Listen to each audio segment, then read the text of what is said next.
Hello, hello, Gemini Collective, Sun, Moon, and Rising. Ako po si James. Kamusta po kayong lahat? And welcome po sa James Tarot PH. Diretso na po tayo sa inyong May 12 to 18 reading. Tulad po nakagawian, Gemini, ikunin mo lang ang makaresonate ka ha and leave the rest. Yung pong ibang impormasyon ay para po sa ibang Geminis yan. Kaya relax ka lang, use your intuition, para po makuha mo yung akmang-akmang message sa kaloob sa'yo ng spirit guides mo today sa ating reading. Okay? Thank you po again for all of your donations, saka po sa mga hindi nag-skip ng ads. Thank you po again for your generosity and kindness sa ating channel. Thank you po for all of your support dito po sa James Tarot PH. So Gemini, ano naghihintay sa inyo ngayong May 12 to 18? Inhale and exhale. At the center of your reading, you have the Seven of Cups. In the area of what you want, you have the Eight of Pentacles. Lovely. In the area of what you need, you have the Two of Pentacles. In the area of what's affecting your current energy, meron kang the Magician. Wow! Manifesting. In the area of your near future, meron kang Seven of Swords. In the area of your challenge this week, you have the Six of Swords. Lovely. In the area of your fortune, meron kang Page of Swords. Beautiful. In the area of your divine advice, meron kang Three of Cups. Wow, maganda nito. Nakikita ko na yung something na talagang message sa'yo ng iyong spirit guides. At ang outcome mo this week, Gemini, you have the Three of Wands. Wow, may hinihintay ka. I'm hearing paparating yung hinihintay. Congratulations, Gemini. But first, at the bottom of your deck, you have the Two of Wands.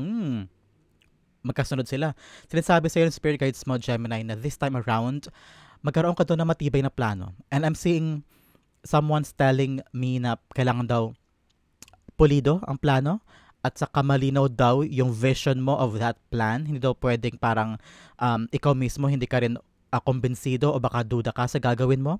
I'm saying kailangan daw talaga ng pagiging masigasig at saka tiwala sa plano at saka sa goal na gusto mong gawin. Because I'm seeing someone na may dream, may goals, pero yung plano hindi pa niya masyado nabubusisi. Parang nakikita lang niya yung, na-visualize lang niya yung end goal, yung parang magandang makukuha niya, pero yung proseso parang daanan yun, parang ngayon kailangan mo daw busisiin yan. Have the time to sit down and look at the matter para pag-aralan mo mabuti saan ako pwede, ano ang plan A ko, plan B, plan C. Two of Wands, also a card of travel. So, meron po sa inyo siguro na lilipad pa ibang bansa this time o magka-travel to a province. Probably, baka bakasyon ito o reunion nyo with your family and friends. Or high school and college reunion. That's what I'm hearing. So, ngayon, parang magkaroon ka doon na malinaw na plano kung paano mo ma-execute o magagawa yung mga business mo dyan sa mga reunion na yan, sa mga bakasyon na yan o sa plano mong pagpunta sa ibang lugar for a certain job. I'm also seeing here na you have to take a risk, Gemini. Parang huwag ka daw makontento sa sariling mundo mo lang. Tila mo si Two of Wands dito. Nakatanaw siya sa paligid. Yung mga lugar na hindi pa niya napupuntahan, parang ngayon ready na siya to conquer or go there and experience life there na matagal na niyang hindi nararanasan sa sarili niyang mundo, sa sarili niyang balkonahe. So ngayon, parang tinatawag ka ng spirit guides mo, Gemini, to really get out of your comfort zone and try new things. And in doing so, kailangan mo pa rin tong pagplanuhan. Don't take risks na hindi pinag-isipan. Ngayon, kung meron kang gagawin na bago sa'yo o kakaiba na hindi mo pa nagagawa before, now is the right time for you to make a plan and make sure na ito ay calculated risk. Okay? Para hindi rin masayang oras mo, hindi rin masayang ang pagkakataon, at lalo't hindi masayang yung effort mo, okay? So make sure na aaralin muna bago sumugal sa isang bagay. Okay, Gemini, that is sa bottom of your reading for today. That is the background of your energy. So start na po tayo sa inyong reading. At the center, you have the Seven of Cups. Seven of Cups telling you have a lot of visions, a lot of imaginations. Probably, ito yung mga bagay na gusto mong itry this time. Probably, gusto mong pumunta dito, gusto mong pumunta dyan, okay, itry ito, itry yun. Ngayon, parang anday mong gustong isipin na possibility of an option kung sakali yung ginagawa mo this time ay hindi umubra o walang mangyari. That's what I'm hearing. Parang ngayon, conscious effort in your part to really find ways. Parang ayaw mo kasing mapirme lang sa isang bagay kung halimbawa walang patunguhan ito. I'm hearing someone is applying for a certain job or a certain endeavor, and then ngayon kakahintay mo, you are now rethinking things. Parang, okay, so kung halimbawa wala akong patunguhan dito, baka pwede ako mag-isip pa ng iba. parang plan A, plan B, plan C, and you're thinking, paano ko kaya to may execute? Probably that's the reason kung bakit meron two of wands dito. Sinasabi sa'yo na, okay, kapag halimbawa itong bagay na ito ay hindi umubra, o walang patunguhan, o kaya negative ang energy, itong inaatupag mo ngayon, Gemini, halimbawa lang, and then find other ways. I'm seeing you talaga na parang malinaw sa isip mo. You're very, very aware of the possibilities of this and that. Hindi ka lang basta nakatingin sa isang resulta. Ikaw yung uri ng tao na sigurista din. At saka, alam mo yung realidad ng lahat. Parang ngayon, you're living in the reality. Hindi ka masyadong na-visualize o nabubuhay sa pantasya sa mga bagay na gusto mong maabot. Ngayon talagang handa kang mag-detour o mag-reroute kung kinakailangan. Which is a great characteristic from you, Gemini. Kasi ano ka maparaan ka hindi ka pipirme sa isang pwesto na parang, ay paano na to, wala na. Hindi, babangon ka kaagad, mag-iisip ka kaagad ng ibang plano, ibang paraan. Kaya siguro talaga narinig ko dito, you are taking risks. You are doing things. Maybe these are the options, the other options na gusto mong simulan na parang kakaiba doon sa original plan mo. So congratulations, because I'm seeing na hindi masasayang yung effort mo because you are a person who is very versatile, very, very curious, mabait ka rin at saka playful and you know how to play the game or to take things on a new perspective. Parang hindi kaya ko to, okay lang yan. May isa pang chance o kaya may iba pang pagkakataon ganyan. So, I'm feeling that energy sa'yo, Gemini. Kaya gawin mo na lahat yan. And if something is not working, lipat ka agad sa iba. Gawin mo agad yung plan B or plan C, okay?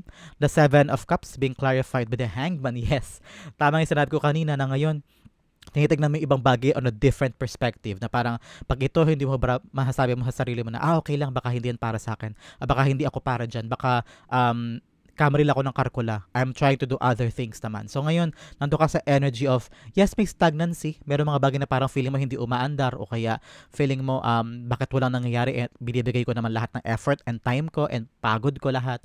Pero ngayon naunawaan mo very, very aware ka nga talaga this time that things really don't go the way we planned it. At okay lang sa'yo yun. Parang ikaw naunawaan mo na baka may ibang nakalaan sa akin, baka may iba pang para sa akin. Kaya napakalinaw ng yung isip this time. You're very, very open-minded with your reality. It is something na kailangan mo din gamitin as your strength, Gemini. So that kapag merong nag-stumble and fall on your journey, alam mo agad kung paano babangon at susubok ulit. In the area of what you want, you have the Eight of Pentacles. I'm seeing here talaga gusto mo makaland na magandang trabaho this time. Naghahanap ka ba ng trabaho on a certain agency? I'm hearing parang ang haba ng pila, ang daming magagaling, nakakompetensya, mga slots na parang feeling mo ang hirap makapasok o kaya interview na ang hirap ipasa or training. I'm seeing someone na on training na this time or this week after election or after this time of bakasyon. You are now entering a moment of training na sa company na yan and parang nararamdaman ko yung kaba. Yung kaba na baka hindi ka makapasa, kaba na baka magkamali ka, kaba na baka hindi ka mag-live up doon sa hinihingi na desired na standard for a certain employee. But I'm hearing, kaya nasa bottom mo si Two of Wands telling you, prepare. Don't overthink, but you must prepare, Gemini. I'm hearing din na nasa sa yung skills. Hindi ka naman makakapasa hanggang dyan sa training ground kung hindi nila nakikita yung potential mo. It's just that this time around, you have to prove them that you are the best for that position and that you are capable and able of that job. Kaya huwag mong panghinaan ang sarili, laban, sugod, gawin. For others, I'm seeing here na may pag-abante o may pag-angat sa trabaho. Meron ka bang lilipatan, Gemini, na para sa ibang Geminis ito na parang this time around yung lilipatan mo, mas malaking sahod, mas malaking sweldo, o kaya mas malaki yung salary grade from your previous o ginagawa mo ngayon, kaya parang ikaw double kayod ka for certain papers o kaya yung parang proseso ng paglipat, ganyan. Kaya ngayon, I'm seeing talaga may movement may paggalaw, may pag-abante at saka pag-level up on a certain journey.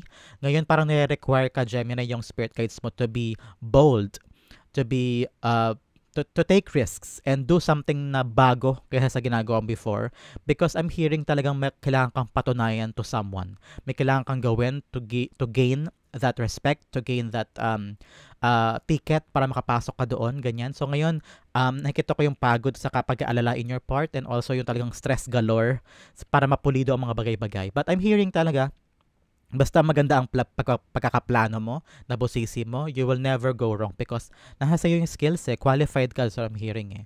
The Eight of Pentacles being clarified by the Queen of Swords, yes.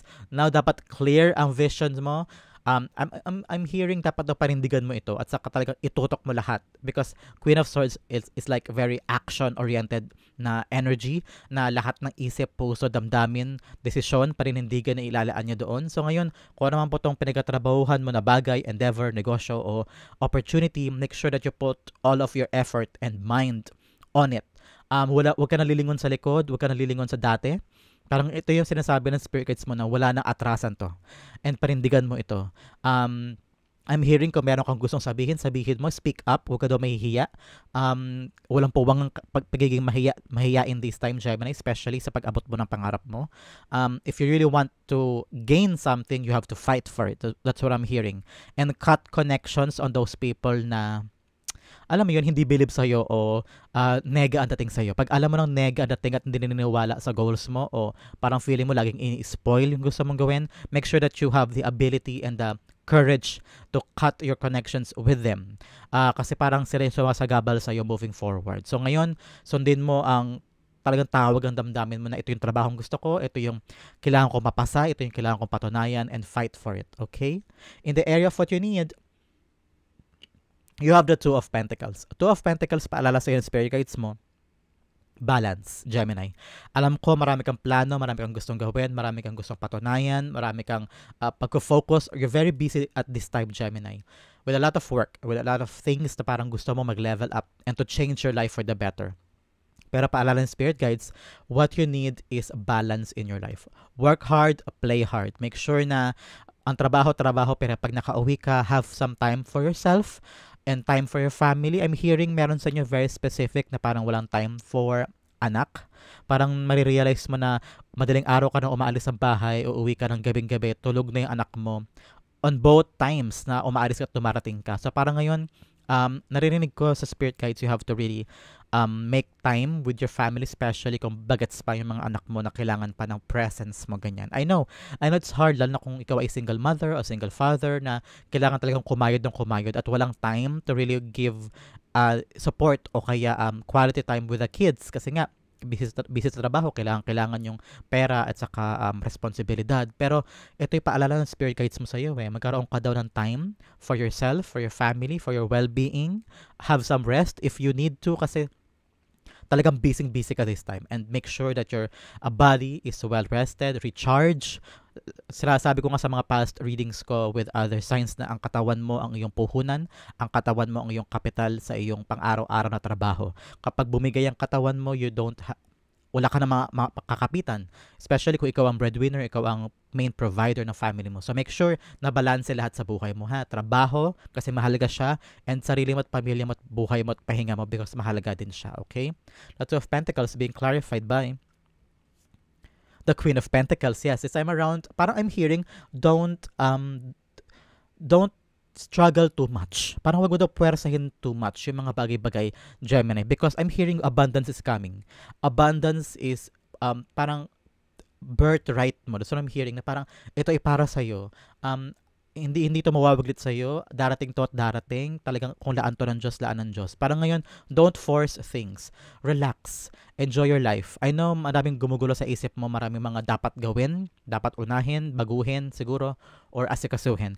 Pero nakikita ko talaga dito, same energy with the Two of Pentacles and the Queen of Pentacles. Yes, I know na maraming kailangan buuin. Pero I'm hearing you have a natural magnet for prosperity and pera and luck. So make sure this time na paganahin mo daw yung relaxation para mas magaan yung pasok ng energy of money and energy of abundance. Kailangan peaceful daw. So, peaceful and no forcing of things. Relax if you must. Ang trabaho para bukas ay para bukas. Huwag mong dalhin sa bahay. Don't overthink things. Huwag mo daw dibdibin din yung mga bagay-bagay. Darating yung swerte if it's for you. That's what I'm hearing. At talagang it's for you because you're a magnet for resources. And I'm hearing huwag ka daw mamroblema o mag-alala tungkol sa panggastos because God will provide. God will provide, okay? in the area of what's affecting your current energy, you have the magician. Itong magician na to parang this time around telling yourself na, okay, kailangan ko tong actionan, kailangan ko tong gawin, sawang-sawa na ako sa nangyari sa mga past endeavor ko o sa sitwasyon sa trabaho ko o sa negosyo ko. Yung parang this time around gusto mo nang gumugol, talagang mag-level up. Pero that's what I'm hearing. You want to level up, that's why you want to take an action. The magician card is a person na talagang gagawin niya ang lahat because naniniwala siya sa powers niya, sa skills niya, at saka sa dreams niya. Yung minanifest niya kay God, gusto niya dalhin sa lupa at maging reality. At lahat na sa lamesa, nandun lahat ng tools, skills, experience, knowledge na meron siya. At yun ang gagamitin niya para matupad lahat ng mga dreams niya. At ganun ka din. Parang handa kang ibigay ang lahat, gawin ang lahat. I'm seeing a Gemini so experienced in life. Ang daya mo na pinagdaanan. So parang ikaw, walang puwang sa isip mo ngayon yung hindi, dapat akong kumilos, dapat ko to simulan, dapat ako magpatuloy, kailangan ko to actionan. That's what I'm hearing. Ngayon parang may pagpapasya in your part na parang okay, gagawin ko na to, tong matagal kong plano, tong matagal kong dream, sisimulan ko ngayon. What I need is lakas ng loob at saka skill set and tools. Pero you need to realize that all of your resources ay nasa iyo. Gemini, paalala na yung spirit guides. Queen of Pentacles, all about resources. And sinasabi ng spirit guides na lahat ng kakailanganin mo ay nasa iyo lang din.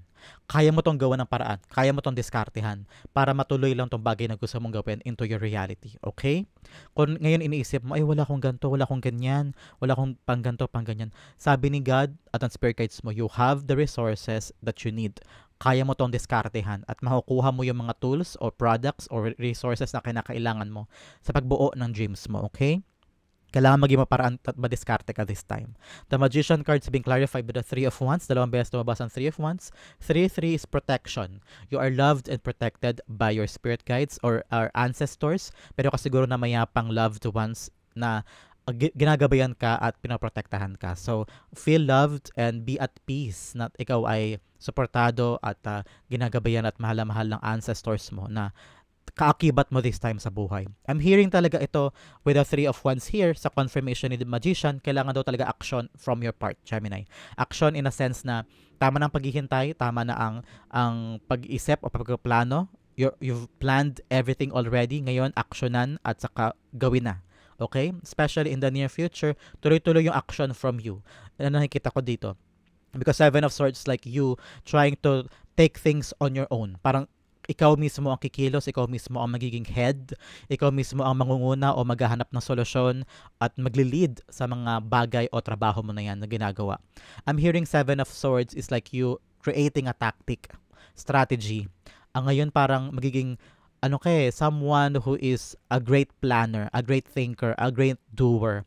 Ikaw yung parang magiging leader this time and everybody is praising you kasi ang galing mo mag-isip ng paraan, ang galing mo dumiskarte, ang galing mo mag-shift. Pag halimbawa may aberya, makakaisip ka agad ng plano at gagawin mo siya agad. Parang there's no time for you to waste. Yan na nakita ko sa'yo. A great quality from you, Gemini. Kasi nga versatile kayo, magaling kang umangkop sa sitwasyon at alam mo kung paano siya agad lulusutan. With a Seven of Swords, I'm saying here na if you want to do it on your own, do it on your own. Don't depend on other people because some of them are cheaters, liars, dishonest, manipulators, ganyan. So, I'm hearing talaga na minsan may mga pagkakataon sa life mo na ikaw mismo ang kailangan kumilos at ikaw lang ang kaya mong pagkatiwalaan this time. Parang trust yourself more than other people. Na hindi ka dapat magtiwala daw basta-basta with other people in your life, especially with your private things, your goals, your dreams. Kailangan sarilinin daw muna ang dapat sarilinin because not everyone is there for you para i-celebrate ka because others are just there who are waiting for you to fail. So make sure this time around kilalanin daw yung mga tao sa paligid mo and always stick to those core people na talagang authentically loves you and is after your betterment. So ngayon, sarilinin mo daw yung mga bagay and do things on your own. Parang kaya mo daw gawin to na mag-isa. The Seven of Swords being clarified by the Judgment card. Yes, may pagising talaga dito. Parang nagising ka sa isang katotohanan na parang, okay, ako na lang gagawa nito para hindi ko pala kayo dapat asahan. Wala pala akong aasahan sa mga taong ito, sa lugar na to, sa kumpanyang ito, sa sitwasyon na ito. Parang kailangan ako mismo ang kikilos, ako ang gagawa so that the expectations that I want ay mamimit ko because I know parang you know how to work things out. At alam mo din yung kakayanan mo at yung iyong range sa paggawa ng ibang bagay. So ngayon, may pagsuko din sa Diyos sa parang, God, I'm gonna do this, protect me, guide me, pero gagawin ko yung best ko and let God do the rest for this endeavor. Parang tag team kayo ni God this time. Do your best and let the divine power do the other part of this endeavor. Okay, Gemini? In the area of your challenge this week, Gemini, you have the Six of Swords. Six of Swords telling you, move on ka na daw. Huwag ka na daw mag-dwell sa isang bagay. I don't know why, kung bakit sinasabi sa yung spirit guides mo na parang hindi ka daw makaalis sa isang sitwasyon o sa isang relasyon o sa isang grupo ng tao. I don't know why. Pwede ring lugar ito na hirap ka umalis. Hirap na hirap ka mag-decide to move on and move forward. I'm hearing talaga dito may pag-travel for someone. But since challenge mo ito, parang ikaw mismo yung nahihirapan umalis o nahihirapan to take a risk or get out of your comfort zone. Ito ang panahon, Gemini, to really fight for a beautiful future that you want. Kaya kailangan mo tong sunggaban, kailangan mo tong ilaban, kailangan mo mag-risk o sumugal sa bagay na ito. Parang walang andar because ayaw mo umandar. That's what I'm hearing. Because there are fear, there are para inhibitions, at saka meron takot na baka hindi mangyaring ganito, hindi mangyaring ganyan. So, hindi talaga mangyayari kung hindi ka kikilos. So, make sure na alisin mo yung takot and move forward, move on. Okay? Parang you have to do this. You have to do this. That's what I'm hearing. The Six of Swords being clarified by the Five of Pentacles. Yes. You feel na iiwanan mo sila at ang hirap-hirap, nag-struggle yung emotion mo in living and parang sobrang attached mo pa doon sa lugar na to, sa tao na to, sa bahay na to, sa mga tao na ito o sa trabaho na ito, at hirap na hirap ka mag-transition. Parang you feel na you're gonna leave them alone and feeling mo you're on this journey alone din. Na parang ikaw lang gagawa nito, like I've said here, ikaw lang ang magtutuloy nito. Naniniwala naman sila sa kakayanan mo at saka sa dreams mo, pero yung kilos parang feeling mo, bakit mag-isa lang ako? Bakit parang nakakatakot mag-isang sumulong sa bagay na ito. Pero ito ang kinakailangan, Gemini. Sometimes you just have to feel the hardship of the transition, yung proseso, para makaland ka doon sa bagay na hinihintay mo. So make sure this time around, daanan mo yung proseso ng paglilipat from one endeavor to the other. May mga times talaga dyan na parang ang lungkot-lungkot, ang hirap-hirap, pero that's the process. At makikita mo naman after this, you will get the recognition, you will get what you have praying for, and makita mo yung bunga ng iyong sakripisyo at paghihintay. In the area of your fortune, you have the Page of Swords. Page of Swords is like a good card, okay? Guard to ng good news. May darating sa iyong information this time, Gemini, especially nasa area siya ng fortune, a call, a text, email, or chat telling you something good. Pwedeng good to about a certain endeavor, pwede may trabaho, may aumento sa sahod, o natanggap ka na, o kaya someone that you love will call you this time. Tuwan-tuwa ka kasi minimithi mo talaga makuha yung tawag niya, ganyan. So, basta this is a confirmation of something na may impormasyon ka makukuha na sobrang ganda at magagamit mo yun moving forward. Pwede sa love, pwede sa trabaho, na inihintay mo ng chat, call, or text. At pwede rin naman ito tungkol sa additional knowledge. Parang this time around, you're gonna gain additional information about something na parang may inaaral ka.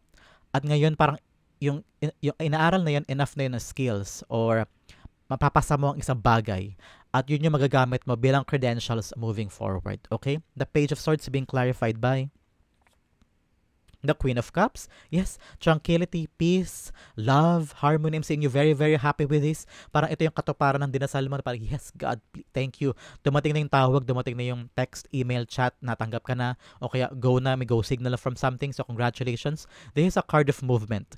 Good news that will make you so happy and peaceful. Parang walang struggle, wala na yung takot, wala na yung kaba na parang, kailan ko ba makukuha yun? Kailan ko ba malalaman yung sagot, yung development, yung resulta, yung pag-oo o go signal. Ngayon, paparating na. So, congratulations. In the area of your divine advice, meron ka Three of Cups. Three of Cups telling you, huy, relax ka naman, Gemini. Relax lang. Huwag puro trabaho at gawa. Sometimes, if someone is asking you na magbidyoke o inom kayo saglit lang o kaya kain sa labas, go, celebrate life, enjoy your small victories. Huwag mo daw bugbugin ang sarili mo sa pagbabantay sa development o resulta ng isang bagay. Malalo ka lang maiinip, lalo ka lang ma-frustrate kapag lagi ka nakatutok, a bird's eye view lagi sa mga ginagawa mo na parang, okay, kailangan magawa ko agad, kailangan makuha agad yung resulta, kailangan ganito, ganyan, ganyan. So make sure this time around, celebrate your life. Enjoy your enjoy your adventure. Enjoy the journey. Kasi kung hindi ka mag-enjoy, baka mag-tap out ka na lang bigla dyan kapag napagod ka o na-burnout ka. Make sure that you are also giving yourself enough time na maging masaya, maligaya, mag-relax. Okay? The Three of Cups being clarified by the Emperor card. Yes. Parang feeling ko naman, sabi ni Spirit Guides mo, na control mo naman ang buhay mo eh. Nasa iyo lahat ng kalakasan, nasa iyo lahat ng energy and power to do things that you want to do with the Emperor card. Pero kailangan mo rin daw i-celebrate yung mga ginagawa mo bilang Emperor. Na parang wag mo masyadong i-criticize din ang sarili mo. Celebrate small and big wins. Okay, Gemini? Ang yung outcome na napakaganda pag-usapan natin later. But first, is additional messages from the Divine. Unang-una, kuha tayo ng 5 dito. Oops. Okay, kunin natin sila. You have box. You will receive a gift. Wow. Ito siguro yung good news for you. A gift, probably gift ng employment o kaya relasyon o kaya personal na pera o kaya bayad, utang, ganyan. So, congratulations. Another message, vase, secret admirer. Oh, like I said talaga kanina, merong tungkol sa love. Another message, you have goldfish, increase in material wealth or spiritual growth. Congratulations. Another message, you have peacock, beware of great pride. O sa mga ma-pride out, may ego sa buhay mo, beware of them. Pwede ikaw din to. So, ibaba daw ang ego and always be kinder and humble. Okay? Kangaroo, unsettled times, need to plan ahead. O, kailangan mo to talaga magplano sa mga bagay na ginagawa mo this time, Gemini. Hindi pwedeng kilos na ng kilos na hindi pa nag-iisipan. Okay? Another 5 messages, kuha ulit din tayo. You have haystack, karma, you will reap what you have sown. So, kung meron ka pinagtrabahuhan in the past, makukuha mo na yung mga bagay na pinagkait sa'yo at yung mga karapat dapat for you. Another message, you have frying pan, trouble, accusations. O, ngayon ang time for you to really defend yourself and prove yourself kasi maraming mga tao sa paligid na tataas ang kilay, questionin ka, ganyan. April. So, ano bang mga bagay na importante sa'yo sa April? Gemini, probably next year, there will be landing a beautiful job or meron kang ina-anticipate sa April. So, bantayan mo ito, i-bookmark mo tong video na ito because April will be very, very important to you. Another message we have, bow. You are highly thought of. So, meron daw mga taong ina-admire ka at maganda ang pagkilala sa'yo. So, another message you have nest. An emotionally secure, loving family is important to you. So, para sa pamilya, ang lahat ng ginagawa mo. So, congratulations.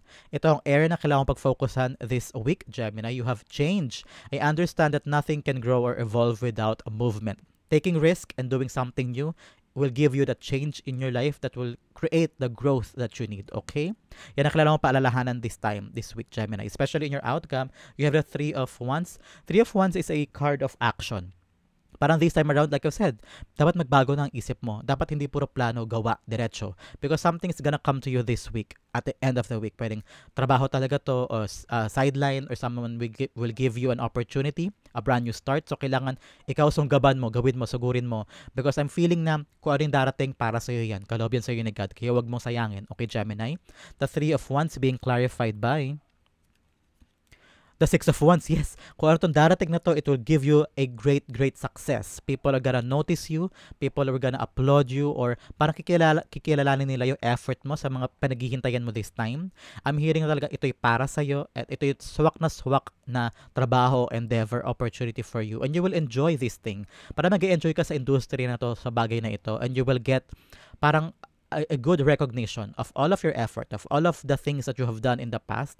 Ngayon ang pagkakataon, Gemini, na yakapin yung mga bagong opportunity and do everything that you can kasi victory ang naghihintay sa'yo. So, wow, Gemini, that is your May 12 to 18 reading sa Pokenak Relate, sa Pokenak Resonate. Comment down below and I'll be reading your messages. Thank you again for watching. This has been James for James Tarot PH. God bless everybody.